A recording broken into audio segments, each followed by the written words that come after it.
Around the world, a complex orchestra of partnerships, know-how, and policy making is well underway to realize the promise of the 2030 Agenda, its 17 Sustainable Development Goals, and the commitment to leave no one behind. The 2030 Agenda is a composition of intertwined social, economic, and environmental goals and targets that requires a new way of thinking about development.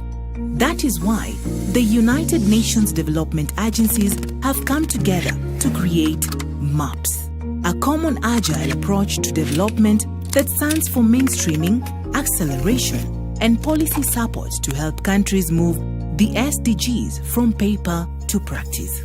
This is how it works. Country X is trying to turn the extraordinary goals into realities on the ground. This is where mainstreaming comes in. It's about making the 17 goals a part of people's lives by including them in national and local policies, action plans, and budgets.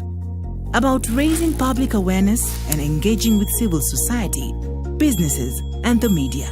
Establishing practices for monitoring and reporting, securing financing for the agenda, and assessing risk.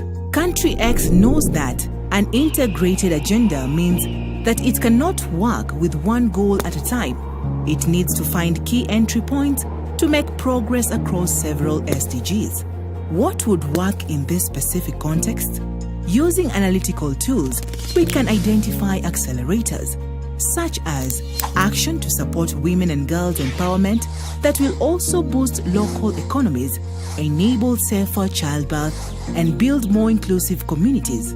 The UN can also provide policy support that reaches across all aspects of development, education, jobs, local governance, healthcare, biodiversity, and clean energy to support SDG implementation.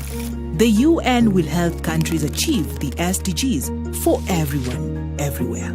Visit undg.org/2030-agenda to learn more about MAPS.